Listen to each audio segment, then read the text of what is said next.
and welcome to virtualsheetmusic.com and livingpianos.com. I'm your host, Robert Estrin.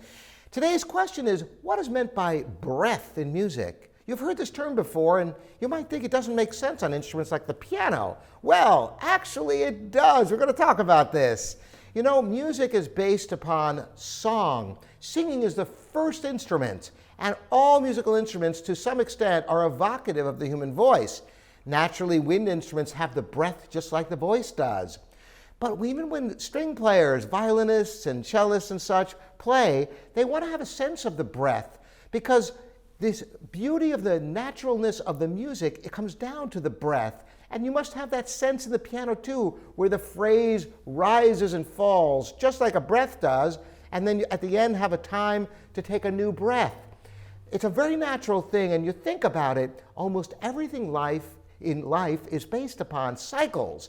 You know, every moment you're alive, you're breathing. So it's such a natural part of living that to have art, that is music, it has to be reflected in what you play and what you hear. And it's not just your breath, by the way. Cycles are everywhere around you. Sit by the ocean and listen to those waves waft in. It's very soothing, isn't it? It's very natural. From the time you are first conceived, even before you're out of the womb, you're hearing breaths and heartbeats. Every day the sun comes up and goes down. Everything is cyclical in life that you perceive. The breath is such a natural part. You cannot detach it from living, and therefore it must be present in your music. But in the nitty-gritty, how it affects the way you play is if you're playing a musical line, you pretend you're singing it. And in fact, I encourage all instrumentalists to sing. Sing your music and you'll understand the concept of the breath.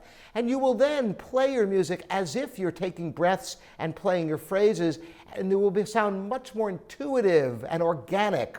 So that's a great question. I'm glad to answer these questions for you. Once again, I'm Robert Estrin here at livingpianos.com and virtualsheetmusic.com. Thanks for joining me.